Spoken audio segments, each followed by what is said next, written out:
하나님의 말씀은 고린도전서 6장 1절에서 11절입니다. 너희 중에 누가 다른 이로 더불어 일이 있는데 구태여 불의한 자들 앞에서 송사하고 성도 앞에서 하지 아니하느냐? 성도가 세상을 판단할 것을 너희가 알지 못하느냐? 세상도 너희에게 판단을 받겠거든 지극히 작은 일 판단하기를 감당치 못하겠느냐?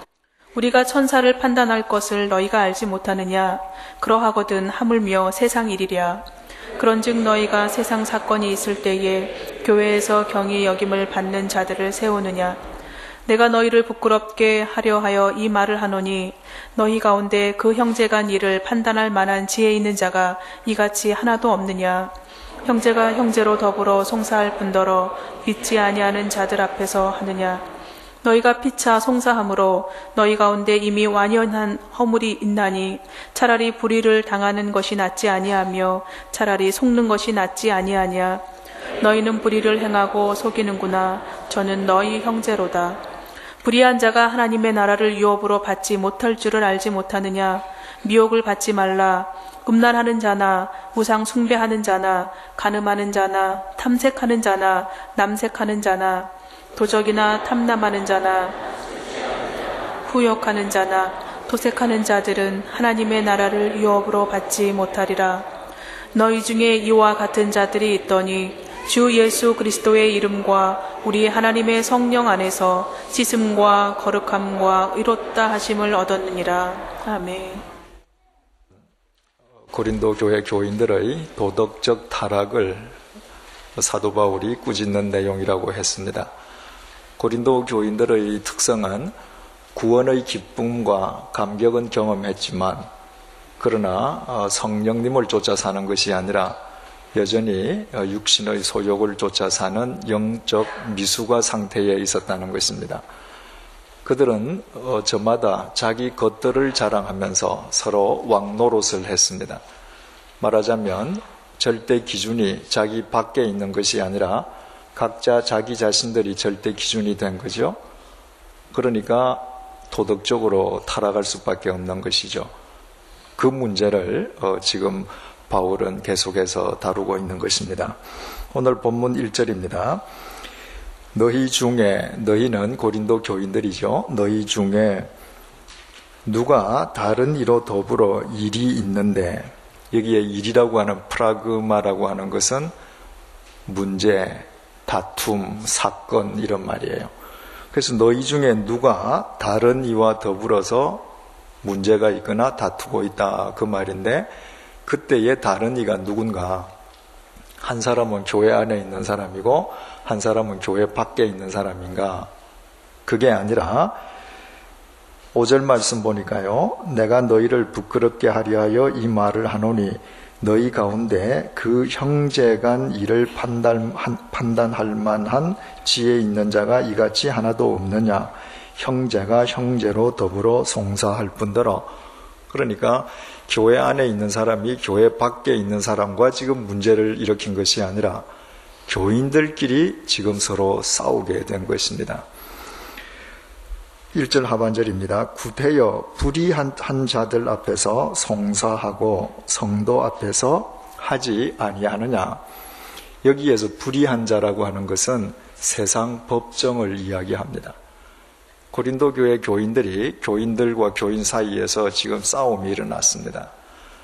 그런데 그 문제를 교인들 가운데서, 교인들 앞에서 교인과 더불어 해결하려고 하는 것이 아니라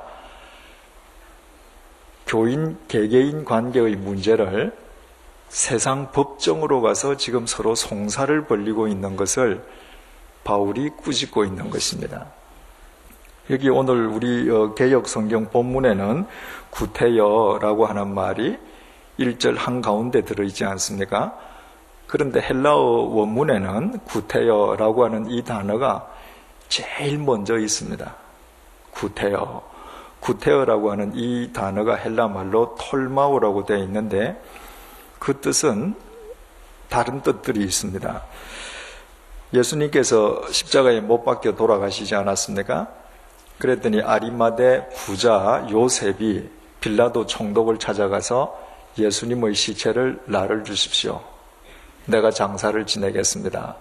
그 사실을 전하는 마태복음 15장 43절 내용이 이렇습니다. 아리마대 사람 요셉이 와서 당돌이 빌라도에게 들어가 예수의 시체를 달라 하니 이 사람은 존귀한 공회원이라. 아리마대가 가서 예수님 시체를 요구한 것을 당돌이 요구한 거다 이렇게 표현했는데 그 당돌이가 톨마오예요. 여러분, 우리는 12.6 사건을 기억하고 있지 않습니까?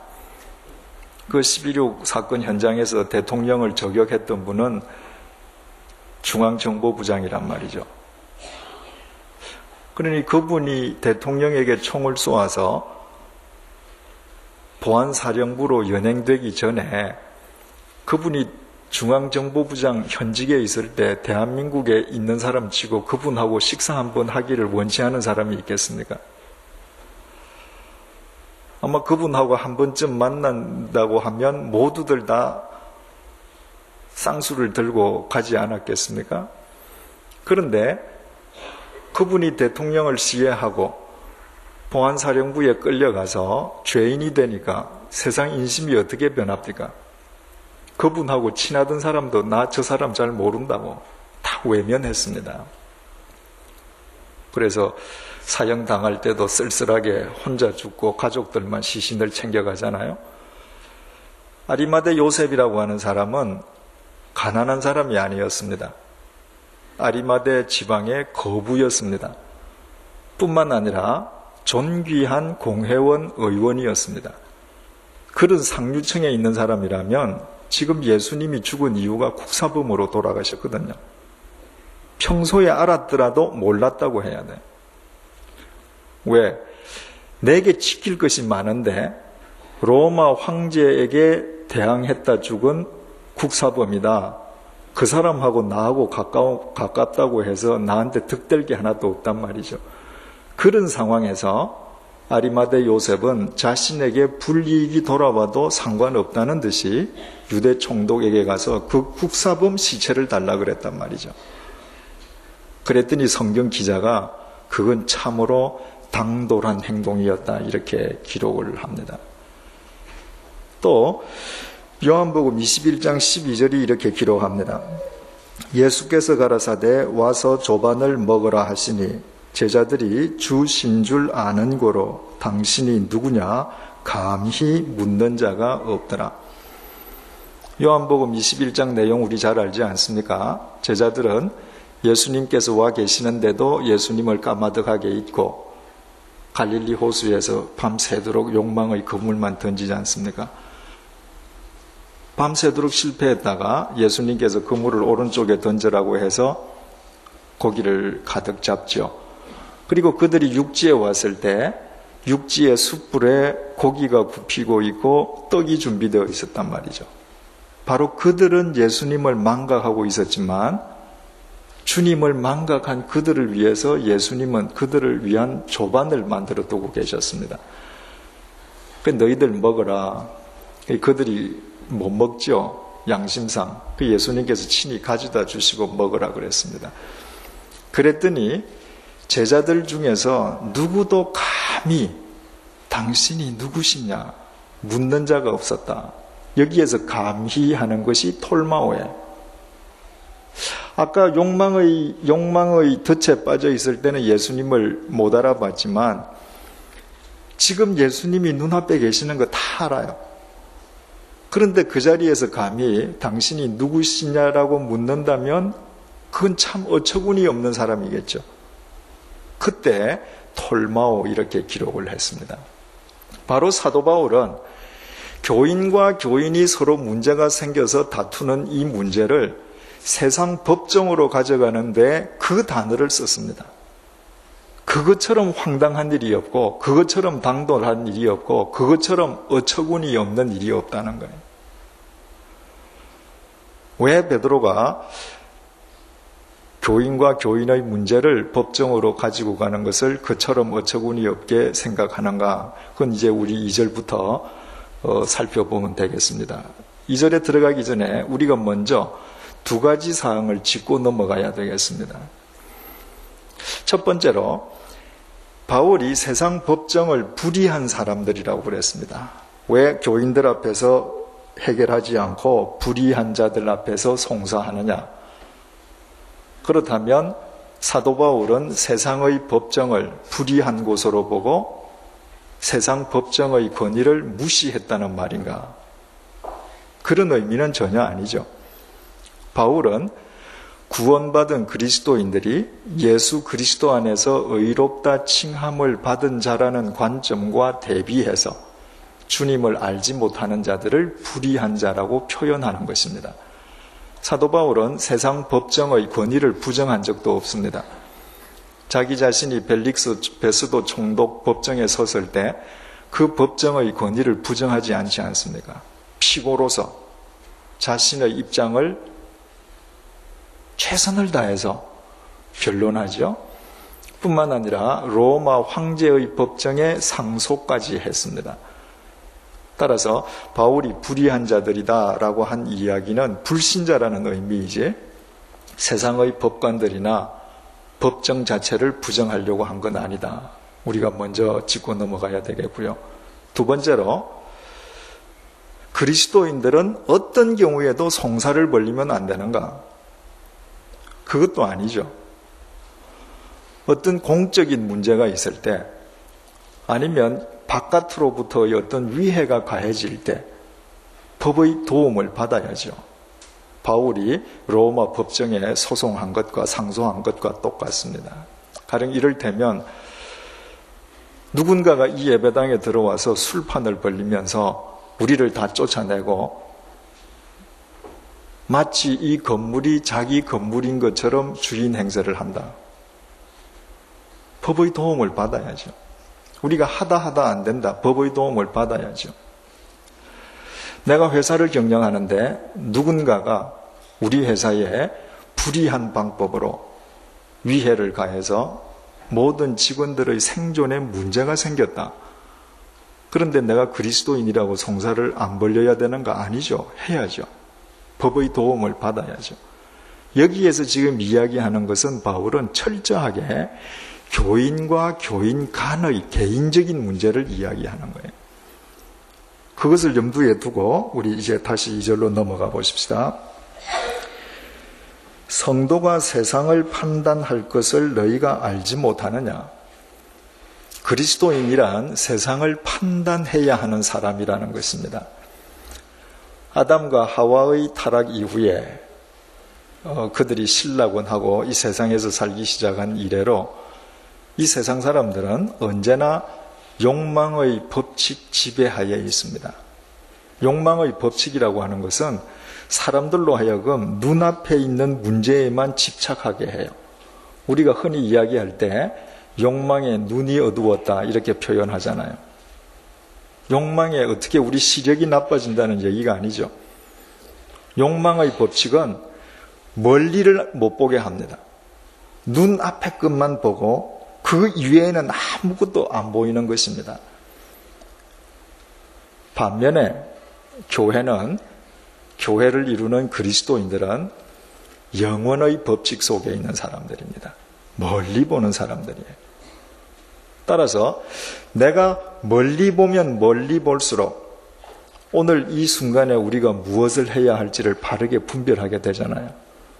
그래서 교회는 영원한 가치를 추구하기 때문에 오늘날 이 세상에서 정치적으로, 경제적으로, 문화적으로, 교육적으로 무엇이 잘못되어 가고 있는 것인지를 가장 잘 볼 수 있는 위치에 있는 사람들입니다.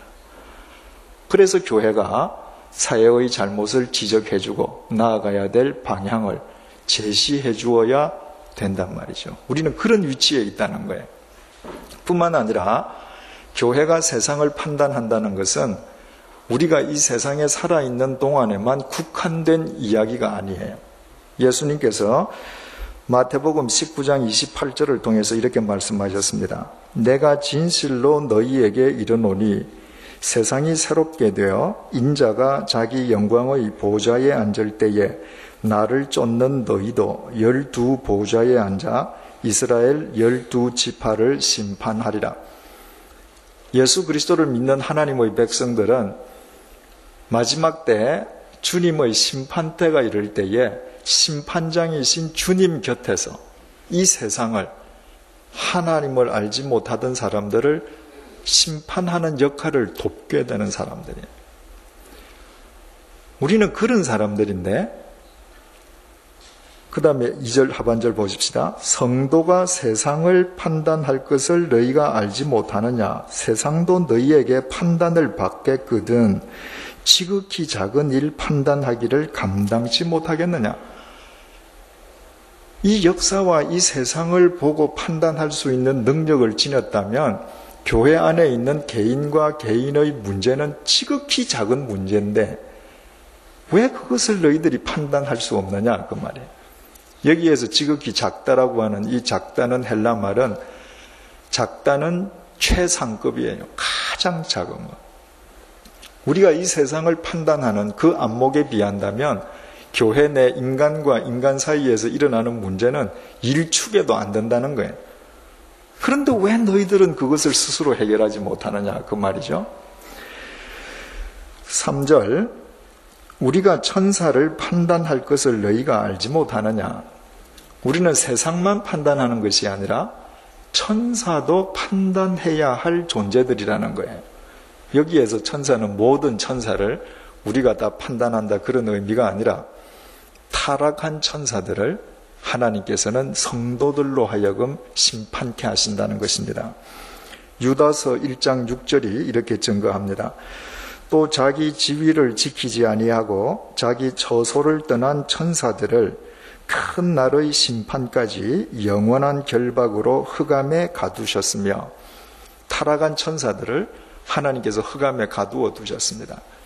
그리고 마지막 종말 때가 되면 그 천사들도 심판하시는데 하나님께서는 당신의 백성들로 하여금 심판하게 하신다는 것입니다. 바울은 이 말로 너희들은 세상을 판단하고 천사들을 판단해야 된다는 이 말로 그리스도인이 얼마나 고귀한 존재인지를 다시 한번 각인시켜줘요. 너희들은 이런 존재들인데, 3절, 그러하거든 하물며 세상 일이랴. 그 사실을 너희들이 안다면 어떻게 세상 일을 판단하지 못하겠느냐? 여기에서 우리말 세상 일이라고 번역이 되어 있기 때문에 이 세상 일의 교회 밖에서 일어나는 세상의 일인 것처럼 착각하기가 쉽습니다. 그런데 헬라 말로는 비오티코스라고 기록이 되어 있는데, 이거는 교회 밖 세상 일이라는 의미가 아니라 일상사 속에서 일어나는 사소한 일을 의미해요. 바로 지금 교인과 교인 사이에 분쟁이 일어난 것을 비오티코스로 표현한 겁니다. 따라서 매일 우리의 삶 속에서 일어나는 사소한 일들이기 때문에 어떻게 해야 그 문제가 풀리는지, 누가 옳고 그른지 삼척종자도 다 아는 문제들이에요. 여러분, 우리 가만히 한번 생각을 해보십시다. 우리가 신앙생활을 얼마나 했든지 간에 지금까지 신앙생활을 해오면서 우리 주위에서 교인과 교인끼리 싸우는 모습을 여러분 보지 않았겠습니까? 그때 여러분들이 보면 누가 잘못하고 누가 잘하는지 모릅니까? 다 아시죠? 성도들이 싸우는 건 뻔한 일로 싸우는 거예요. 지금 바울은 그 이야기를 하는 겁니다. 너희들은 세상과 천사들을 판단해야 할 그 존귀한 자들인데 삼척동자도 다 아는 비오티코스, 그것을 어떻게 너희들 스스로 해결하려 하지 않고 법정으로 가느냐, 그 말이에요. 4절, 그런즉 너희가 세상 사건이 있을 때에, 이 세상 사건도 비오티코스 그대로예요. 사건이 있을 때 교회에서 경히 여김을 받는 자들을 세우느냐.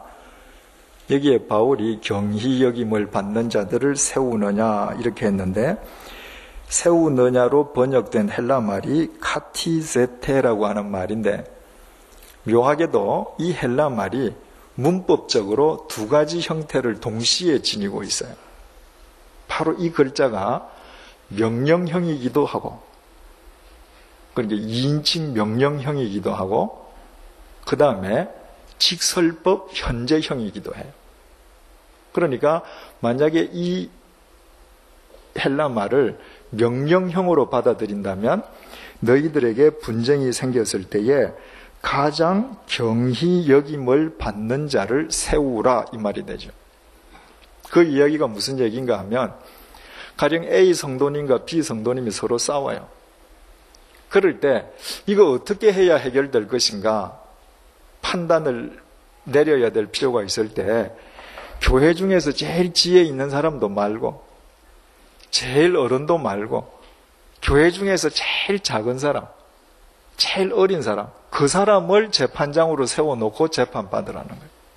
너희들이 지금 얼마나 우스꽝스러운 일 때문에 서로 집착하는지. 만약에 이 세운다 이 단어를 직설법 현재형으로 우리가 해석을 한다면 그때는 의문형이 돼요. 바로 지금 우리 개역 성경에 있는 것과 같은 말이 됩니다. 교회에서 경히 여김을 받는 자들을 세우느냐. 그때의 경히 여김을 받는 자는 세상 법정이 되는 거죠. 너희들이 천사도 판단하고 세상도 판단하는데 너희들 문제가 생겼을 때는 너희들이 경히 여겨야 될 그 세상 법정에 너희들이 도움을 구하느냐. 반문형이 되는 겁니다. 어떤 쪽으로 번역이 되든지 간에 사도 바울이 이 말을 쓸 때 명령으로 썼던 아니면 직설법 현재형으로 썼던 어느 쪽이든 상관없이 핵심은 똑같죠. 교인들끼리 분쟁이 생겼을 때 세상 법정으로 가서는 안 된다. 지금 그 이야기를 강조하는 것입니다. 5절 말씀, 내가 너희를 부끄럽게 하려 하여 이 말을 하노니. 지금 사도 바울이 이 말을 하는 이유는 너희들이 스스로 수치를 느끼게끔 하기 위함이라는 겁니다. 고린도전서 4장 말씀 보면 그 고린도 교인들이 서로 자기 것들을 자랑하면서 왕노릇하면서 싸우지 않았습니까? 그때 사도 바울이 나는 복음을 위해서, 진리를 위해서 세상의 미말이 되고 내가 세상으로부터 구경거리, 조롱거리가 되는 삶도 감수하고 이 세상에 그야말로 말단 찌꺼기처럼 살아간다. 그 자기의 삶을 이야기하고 고린도전서 4장 14절에서 이렇게 얘기했습니다. 내가 너희를 부끄럽게 하려고 이 글을 쓰는 것이 아니라 오직 너희를 내 사랑하는 자녀같이 권하려 하는 것이다. 지금 서로 왕노릇하는 그 사람들에게 사도 바울은 진리를 쫓아 사는 자기의 모습을 가르쳐 주고는 내가 이 말을 하는 것은 너희들 부끄럽게 하려고 하는 게 아니다. 너희들 정말 내 사랑하는 자식들처럼 너희들도 이렇게 살기를 바라는 마음에서 하는 이야기다. 자기하고 비교할 때는 그렇게 얘기했어요. 그런데 여기 5절에서는 내가 너희를 부끄럽게 하려 하여 이 말을 한다. 여러분, 사람들이 부끄러운 일을 하고도 부끄러움을 느끼지 않는 이유는 한 가지밖에 없죠. 그게 잘못이라는 것을 깨닫지 못했기 때문이거든요. 그때 그로 하여금 그것이 잘못이라는 것을 깨닫게 해주는 방법 중에 하나가 수치를 느끼게 하는 거예요. 부끄럽게 하는 거예요. 따라서 부끄럽게 하지 않는 것도 바울의 사랑이었다면 고린도 교회 교인들을 부끄럽게 하는 것도 그들을 버리기 위함이 아니라 그들을 바로 세워주기 위한 사랑의 발로임을 알게 되는 것이죠. 내가 너희를 부끄럽게 하려 하여 이 말을 하노니 너희 가운데 그 형제간 일을 판단할 만한 지혜 있는 자가 이같이 하나도 없느냐. 형제가 형제로 더불어 송사할 뿐더러 믿지 아니하는 자들 앞에서 하느냐. 지금 바울의 이 간곡한 그 음성, 어조가 여러분들 들리지 않습니까? 성도 두 사람이 싸웠어요. 그리고 교회 안에서 싸우다가 세상 법정으로 가서 서로 지금 고소를 하고 서로 지금 비방을 하고 욕을 합니다. 그런데 고린도 교인들, 다른 교인들이 가만히 있는 거예요. 그래서 이 바울이 고린도 교인들에게 너희들 중에 저 두 사람을 판단해주고 저 두 사람에게 충고해줄 만한 능력을 지닌 자가 그렇게 한 명도 없냐? 너희들이 다 능력이 없어서 저 사람들 법정에서 송사하도록 저렇게 내버려 두느냐? 지금 반문을 합니다. 왜 고린도 교회에 그런 지혜를 가진 사람이 없을까요? 제가 아주 존경하는 그리스도인이 한 분 계세요. 그분은 참 주님을 믿기 전에도 강직한 분이셨지만 주님을 알고 난 뒤에는 정말 그리스도의 말씀을 쫓아 의롭게 살아가는 분입니다. 주위에서 참 많은 분들이 존경하죠. 그분이 지난달에 저한테 메일을 하나 보냈습니다. 제가 읽어드릴게요. 한번 들어보십시오. 이분은 국가 공조직에 계신 분입니다. 작년 6월에 갑자기 귀국했습니다. 그동안 제가 속해 있던 조직의 장이 부임하는 즉시 공조직을 자신의 야망을 위해 사조직화하여 독선적으로 운영하기 시작했습니다. 힘없는 직원들은 항변하면 쫓겨날까 두려워 떨고 일부는 한 수 더 떠 잘 보이려고 아부하였습니다. 그 과정에서 일본이 우리 민족을 36년간이나 식민 통치할 수 있었던 까닭을 간접적으로나마 느꼈습니다. 제가 조직의 장에게 직원의 인격과 인간성을 무시한 독선적 관리 방식을 시정하는 것이 좋겠다고 몇 번 진언하였더니 즉각 귀국 명령을 내리고 스스로 퇴사하도록 분위기를 조장했습니다. 저는 새벽에 일어나 기도도 하고 한밤중에 한강변을 뛰면서 제 마음을 키웠습니다. 바르고 맑게 사는 일이란 본래 외로운 일인데 고독함, 분함, 외로움 이런 걸 이기지 못하면 내가 하나님을 믿는 자가 아니지. 이런 싸움을 1년 조금 넘게 하였고 지금은 우리 조직에 있는 연구원으로 좌천당해 있습니다.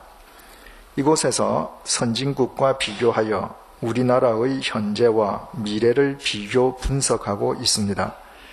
그럴수록 우리나라는 미래를 향한 비전 제시 혹은 발전과는 동떨어진 길을 가고 있음을 확인하게 됩니다. 그리고 시대의 대세 앞에 무기력하고 무능한 지식인들을 보며 그동안 바르게 살아오지 못한 선배로서 제 자신의 책임을 통감하고 있습니다. 그와 동시에 시류에 휩쓸리지 않고 힘들고 고독하게 사는 것이 참된 그리스도인의 길이요. 아무리 힘들어도 인내하며 가야 할 길임을 믿고 있습니다. 여러분 한번 생각을 해보십시오. 국가 공조직에 한 장이 와서 사조직을 만들어요. 국민을 위해서 봉사하는 것이 아니라 자기 야망을 위해서 자기 주위에 전혀 무자격자들을 포진을 시킵니다. 대다수는 겁이 나서 침묵하고 그 중에서 일부는 그분에게 아첨을 해서 자기 영달을 꾀합니다. 이분만 불이익이 올 것을 감수하고 바른 말을 했습니다. 여러분, 이 조직에 있는 사람이 자기 장이 잘못한다는 거 몰라서 침묵할까요? 다 압니다. 만약에 이 조직에 있는 사람들이 이분처럼 모두가 그 조직의 장에게 아무개님 이렇게 하지 마십시오. 우리는 지금 국민 혈세로 밥 먹고 삽니다. 국민에게 봉사하셔야 됩니다. 만약에 그 조직에 51%만 그렇게 살면 이 장은 바뀌죠. 그죠? 알면서도 말을 하지 않는 겁니다. 지금 바울이 고린도 교인들에게 말하고자 하는 핵심이 이건 겁니다. 이제 방금 바울이 뭐라 그랬어요? 너희들 지금 서로 싸우는 거? 이거 가장 작은 일이다. 이거 비오티코스다. 삼척 동자라도 이거 다 아는 일이다. 그렇다면 고린도 교인들 중에 A와 B가 싸우는데 이걸 어떻게 처리해야 될지 모르는 사람은 아무도 없죠. 그런데 다 침묵하고 있다는 거예요. 아무도 자기 일처럼 관여해서 그들을 바로 세워주려고 하는 사랑을 지니고 있지 않는 것입니다. 바울은 지금 그걸 질타하는 거예요. 이분이 있는 이 조직은 세상 조직이기 때문에 세상 사람들은 옳고 바른 것보다도 자기의 안일만을 꾀하니까 세상은 늘 이렇습니다. 이거 뭐 당연히 이렇게 봐야죠. 그러나 교회는 이럴 수 없잖아요. 만약에 모든 고린도 교회 교인들이 그 두 사람들을 품고 이야기해주고 이렇게 해야 되지 않겠느냐라고 말을 했더라면 세상 법정으로 안 가죠, 그죠? 근데 너희들은 싸워라. 그리고도 주일이면 모여서 서로 찬양하고 말씀 나누고 또 싸우고 왜 그렇게 하느냐? 바울은 지금 질책을 하는 것입니다.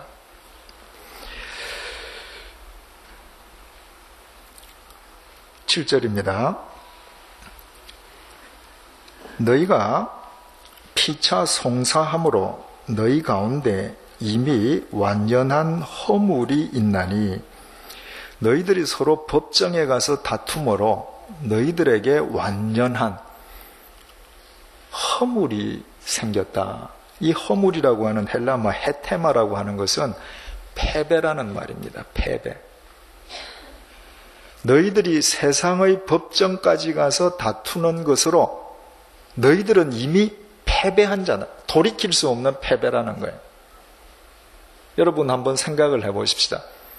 교인과 교인이 서로 개인적으로 싸우는 문제를 법정까지 가서 어제 형제 자매여 하고 지내던 교인들이 서로 비방을 하고 싸운다는 것은 영적 패배죠. 도덕적 패배죠. 신앙의 패배죠. 공동체를 해체시키는 겁니다. 이미 너희들은 패배했다는 거예요. 세상을 이기신 그리스도는 승리자신데 그분을 믿는 자들은, 믿는다는 너희들은 돌이킬 수 없는 패배자라는 겁니다.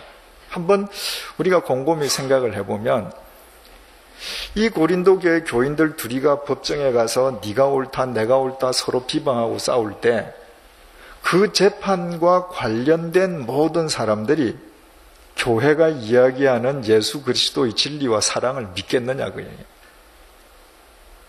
그 재판에 관여되고 그 두 사람 싸우는 거 본 사람들은 이 책을 그저 소설책이나 전설책으로 보겠죠. 그 자체가 완연한 패배다. 차라리 불의를 당하는 것이 낫지 아니하며 차라리 속는 것이 낫지 아니하냐. 이것이 핵심입니다. 지금 교인이 세상 박사람하고 정의와 불의를 놓고 싸우는 게 아닙니다. 교인들끼리 싸우는 거예요. A도 교인이고 B도 교인이고 A도 그리스도 안에서 새로운 피조물이 되었음을 감사하고 B도 주님께서 자기에게 새 생명을 주셨음을 감사한다면 누가 이기는 거냐? 당하는 쪽이 이기는 거 아니냐 그 말이에요. 그것이 그리스도의 정신 아니냐 그 말입니다. 여러분 교인과 교인들이 싸우는 유형을 생각해 보면요 뻔해요. 돈 때문에. 두 번째로 명예, 자존심 때문에. 세 번째로 기득권 때문에. 되게 이런 거예요. 그러니까 교인과 교인이 거래를 할 수 있겠죠. 그죠? 그러다가 금전 문제가 터졌습니다. 그때 둘이서 그 문제를 그리스도의 방법으로 해결하지 않고 법정까지 이제 간단 말이죠. 내게 있는 것이라는 책에서 제가 믿음의 틀이라는 챕터에서 그 하나님의 큰 틀 속에서 우리가 인간 관계를 어떻게 이해하고 맺어가야 될 것인가 하는 것을 이야기한 적이 있습니다. 우리는 누구에게 금전적인 손실을 내가 당하게 되었을 때 그 사람으로부터 내가 손실당한 금액이 되돌아오지 않으면 굉장히 가슴 아파요. 그런데 우리의 인생을 쭉 되돌아보면 언젠가 내가 전혀 노력하지 아니하였음에도 불구하고 혹은 내가 노력한 것보다 몇 배의 돈이 내게 들어온 적이 있습니다. 내게 들어오는 것은 언제나 내 거고 나가는 건 절대 안 되는 거예요. 하나님의 큰 틀에서 한번 보십시다. 우리는 하나님의 큰 틀 속에서 사는 자예요. 언젠가 하나님께서 내게 필요하셔서 내가 생각지 않은 돈을 내게 주셨습니다. 누가 주신 거예요? 하나님이 주신 거죠. 언젠가 누구가 나에게 와서 금전적인 손실을 입혀서 내 돈이 그리로 흘러갔습니다. 누가 흘러가게 하신 거예요?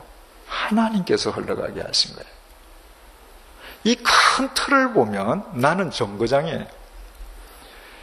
내게 물질이 필요해서 하나님께 기도할 때 내가 상상치도 못한 방법으로 물질이 내게 흘러오게 하시듯이 내 주머니에 있는 물질을 상상치도 못하는 방법으로 흘러가게 하실 수 있어요. 그 돈은 내게 있으면 안 되는 돈이에요. 그 돈은 내게 있으면 오히려 나를 해치는 돈이에요. 그렇게 생각한다면 교인들끼리 간단하게 해결되죠. 그죠? 누군가가 처음부터 사기를 치려고 의도적으로 했다. 그건 나쁜 사람이죠. 그분들은 교인도 아니죠. 그러나 정말 교인들이 서로 사랑하고 하는 가운데, 믿는 가운데에 거래를 하다가 문제가 생겼다. 큰 틀 속에서 해결되는 거란 말이죠.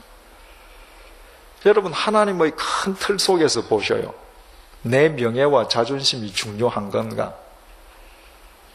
다윗이 압살롬이 쿠데타를 일으켰을 때 머리도 못 빗고 머리를 풀고 맨발로 도망가지 않습니까? 일국의 왕이 쿠데타군에게 밀려서 머리 풀고 맨발로 도망가니까 저 이제 끝난 사람이잖아요. 그래서 시므이라고 하는 사람이 나와서 다윗을 욕을 했죠. 아주 저주를 했습니다. 백성 입장에서는 아마 왕 면전에 욕을 하는 게 굉장히 스트레스 풀리고 즐거웠을는지 몰라요. 바로 다윗 왕을 호위해 가던 아비새 장군이 왕이요. 명령만 하십시오. 내 단칼에 베겠습니다. 다윗이 뭐라 그래요? 가만히 둬라. 저것은 시므이가 나를 욕하는 게 아니고 저 입을 통해서 하나님이 나를 욕하신다.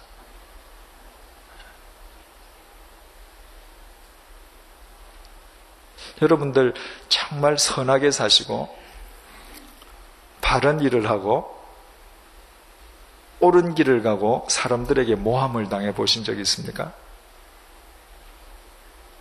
그때 여러분이 내가 당한 것과 똑같은 방법으로 내가 대응하면 그걸로 끝이에요. 얻는 것이 아무것도 없습니다. 그러나 하나님의 큰 틀 속에서 그 모함을 꿀끄덕 한번 삼켜보십시오. 제가 세상에 태어나서 정말 옳고 바르게 살려고 노력하고서도 제가 처음으로 가장 크게 모함을 받아봤던 적이 있습니다. 정말 참 잠자기도 어려웠죠.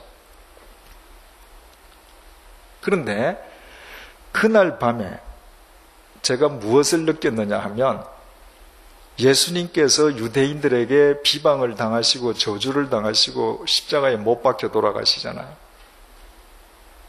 그 세상으로부터 모함받는 예수님의 그 심정이 그날 밤에 고스란히 저한테 전해져 왔습니다. 그 이전까지 예수님께서 십자가에서 멸시받으시고 조롱받으시고 모함받으셨다. 참 나를 위해서 큰 정말 고난 당하셨다. 머리로는 이해가 되었지만 제 심정적으로 제가 느낄 수는 없었습니다. 그런데 제가 사람들로부터 모함당하는 그날, 그래, 내가 이 정도라면 예수님께서는 나 때문에 십자가에서 이보다 더 크신 모함을 당하셨구나. 정말 저는 그날 밤에 울면서 주님께 감사 기도를 드렸습니다.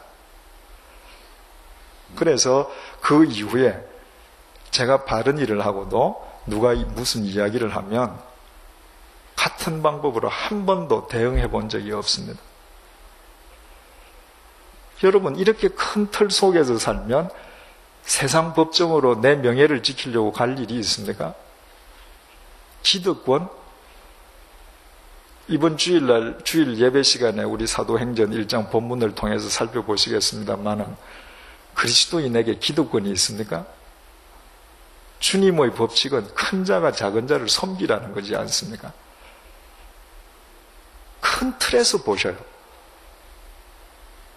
내가 불의를 당하고 내가 당하는 것이 그리스도의 방법이고 이기는 것이라는 것을 알면, 서로가 알면, 인간이기 때문에 한순간 감정이 상하고 서운할 수는 있겠지만 그 다툼이 사흘 나흘 갈 리도 없고 법정으로 갈 리도 없는 거죠. 바울은 그 이야기를 하는 것입니다.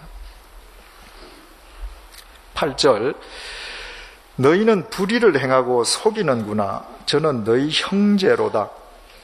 여기에서 형제로다 하는 이 말은 지금 1대1로 싸우는 그 당사자들을 이야기하기도 하는 거죠. A, 네가 지금 B와 싸우지. 네가 끝까지 이기려고 하지. 저 사람은 너 형제야. 그래서 싸우는 당사자를 이야기하기도 하고 그들을 방관하는 고린도 교회 교인을 지칭하기도 해요. 너희들 지금 A와 B가 저렇게 싸우고 세상에 가서 법정에 가서 교회를 욕되게 하고 있는데 너희들이 가만히 두는구나. 저들이 너희의 형제다. 그래서 세상 법정으로 가는 것도 불의한 일이고 교인들이 서로 싸워서 세상 법정으로 가는 것을 방관하는 것도 불의한 일이라고 사도 바울은 지금 이야기하는 겁니다. 정말 그리스도 안에서 그리스도의 마음으로 살아간다면 그런 일은 있을 수가 없는 일이거든요. 9절, 불의한 자가 하나님의 나라를 유업으로 받지 못할 줄을 알지 못하느냐. 불의한 자가 하나님의 나라를 유업으로 받지 못한다. 당연하겠죠, 그죠? 그런데 바울은 교인과 교인이 법정에 갈 정도로 싸우는 것, 그들을 방치해두는 그 모든 것이 하나님의 나라를 유업으로 받지 못하는 믿지 않는 자들과 똑같다고 지금 단정하고 있습니다. 9절 하반절입니다. 미혹을 받지 말라. 음란하는 자나 우상 숭배하는 자나 간음하는 자나 탐색하는 자나 남색하는 자나 도적이나 탐남하는 자나 술 취하는 자나 후욕하는 자나 토색하는 자들은 하나님의 나라를 유업으로 받지 못하리라. 우리 5장 11절에서부터 보면 거기에도 음행, 탐난, 우상숭배 똑같은 죄목이 나왔잖아요. 바울이 여기에서 그 똑같은 죄목을 다시 반복하고 있습니다. 그 이유는 교인과 교인이 법정에 갈 정도로 서로 싸우는 것, 그리고 그들을 방치해 두는 것은 탐남하고 음욕하고 우상숭배하고 술취하고 남색하는 죄와 똑같다는 겁니다. 하나도 그것과 다를 바가 없다는 거예요. 여기에서 우리가 마음속에 꼭 새겨둬야 할 문구가 9절에 미혹을 받지 말라. 헬라말로 메 플라나스테 이렇게 쓰여 있습니다. 미혹을 받지 말라. 그런데 이 말을 갈라디아서 6장 7절은 이렇게 번역을 했습니다. 스스로 속이지 말라. 지금 이 미혹을 받지 말라 이거하고 똑같은 글자예요. 그걸 갈라디아서 6절은 스스로 속이지 말라. 하나님은 만홀히 여김을 받지 아니하시나니 사람이 무엇으로 심든지 그대로 거두리라. 여러분, 많은 그리스도인들이 자기 욕심대로 살고 진리를 심지 않고서도 자기 삶 속에, 자기 자식의 삶 속에 진리의 열매가 맺혀지기를 기대합니다. 그건 뭐죠? 스스로 속이는 거예요. 콩을 심지 않으면 콩이 안 납니다. 팥을 심지 않고 내 집 마당에서 팥이 나리라고 내가 확신한다는 것은 스스로 속이고 있는 거예요. 바울은 지금 그 똑같은 말을 오늘 본문에 썼습니다. 가령 예를 들면, 나는 음행을 저지르지 않았어. 나는 남의 것을 토색한 일이 없어. 그러나 나는 다른 교인들하고 집요하게 싸워서 세상 법정까지 가요. 세상 법정으로 가는 것은 제쳐놓고 내가 토색하지 않고 음행하지 않았다는 것만으로 내가 의로운 자라고 한다면 넌 속이는 거라는 겁니다. 스스로 속는 거라는 거예요.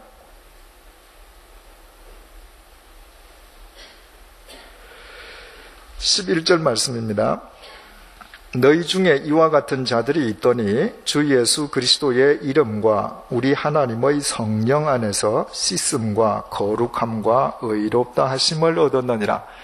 여기에 너희 중에 이와 같은 자들이 있더니, 이 이야기가 바울이 고린도 교회를 세우기 이전에 믿지 않던 자들이 있더니 그들이 예수를 믿게 되었다, 그 말인지, 아니면 너희들 중에 교인들끼리 송사하고 별짓을 다 하던 사람이 있더니 그들이 씻음을 받고 의롭게 되었다는 말인지, 어떤 경우를 두고 하는 말인지는 정확하지 않습니다.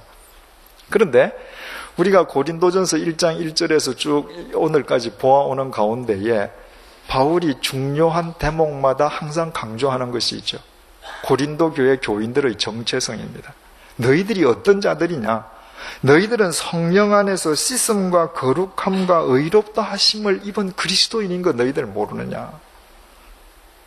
그런데 왜 그처럼 하나님 보시기에 불의한 짓들을 행하고 있느냐?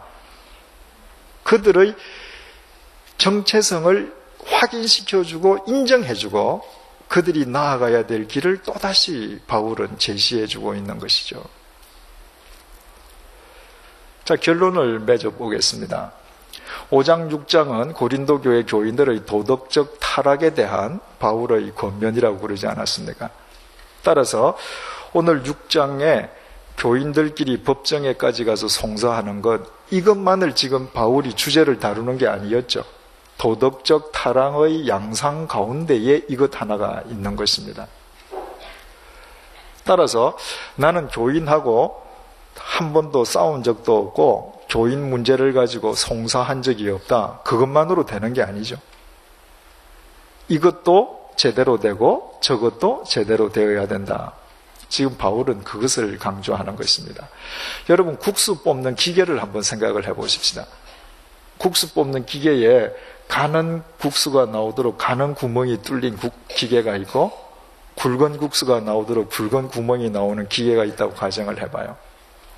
이 기계는 가는 국수를 뽑는 기계인데, 가는 국수를 뽑도록 만들어진 기계라면 어떤 재료를 넣어도 똑같은 굵기가 나오는 겁니다.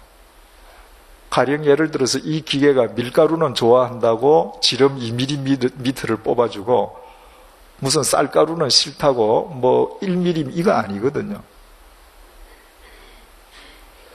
그리스도인도 똑같아요. 그리스도인이 어떤 한 부분은 세상과 똑같이 살면서 다른 한 부분을 내가 그리스도인답게 산다고 해서 내가 그리스도인이다, 그건 아니라는 겁니다. 그리스도인이라면 삶의 모든 부분에 걸쳐서 삶이 새로워져가는 사람을 의미하는 거예요. 왜 그러죠? 우리가 거듭난다고 하는 것은 우리의 사고가 달라지는 것이거든요. 발상이 달라지는 것이거든요. 그래서 모든 부분에 걸쳐서 새로워지는 것을 의미합니다. 따라서 고린도 교회 교인들이 영적 미숙아였다면 그 영적 미숙아들의 양상이 어떻게 드러났는가? 그 사람들은 몇 개만 잘하고 나머지는 세상과 똑같이 해도 몇 개 잘하는 것 때문에 내 믿음이 크다, 네 믿음이 더 크다 싸우는 양상으로 나타났던 것이죠. 여러분, 우리 스스로 속는 자가 되지 마십시다. 우리는 모두 삶의 전반에 걸쳐서 그 삶이 새로워지는 성숙한 그리스도인으로 살아가십시다. 이유는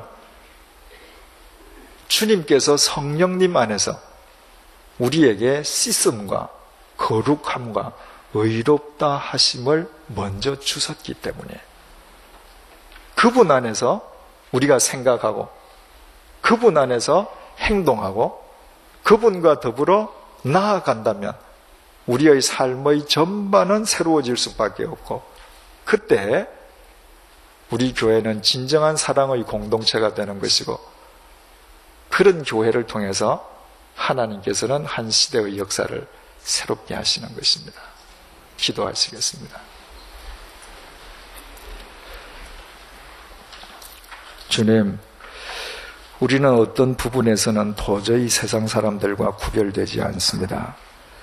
그러나 우리가 교회에 나오고 하나님의 말씀을 듣고 성경 공부를 하고 어떤 부분에서 주님을 쫓아 사는 것 때문에 우리가 그리스도인이요 완전한 의인이라 착각할 때가 참 많습니다. 주님, 오늘 고린도 전서를 통해서 우리의 실상을 보여주셔서 정말 감사합니다. 우리가 그리스도 안에서 씻음과 거룩함과 의롭다 하심을 받은 새로운 피조물임을 잊지 않도록 도와주옵소서. 우리의 사고와 우리의 사고 발상 자체가 전혀 새로워질 수 있도록 도와주옵소서. 성령님 안에서 생각하고 행동하는 자들이 되게 도와주옵소서. 그리하여 삶의 전반에 걸쳐 새로운 피조운다운 삶이 시작되는 밤이 되게 도와주옵소서.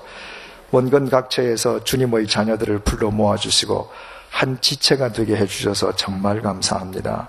주님, 하나님의 큰 틀 속에서 우리가 서로 교제하고 사랑하는 가운데에 주님께서 우리를 부르시는 그날까지 우리의 사랑이 더 깊어질 수 있도록 도와주옵소서. 그리하여 세상을 향해서 패배하는 자가 되지 말게 도우시고 세상에서 승리하신 예수 그리스도를 본받아 참 사랑의 본을 보이는 교회가 되게 도우시고 이 교회를 통해서 동서남북으로 진리의 능력과 하나님 말씀의 생명력이 퍼져나아갈 수 있도록 은총으로 함께하여 주옵소서. 예수님 이름으로 기도드립니다. 아멘.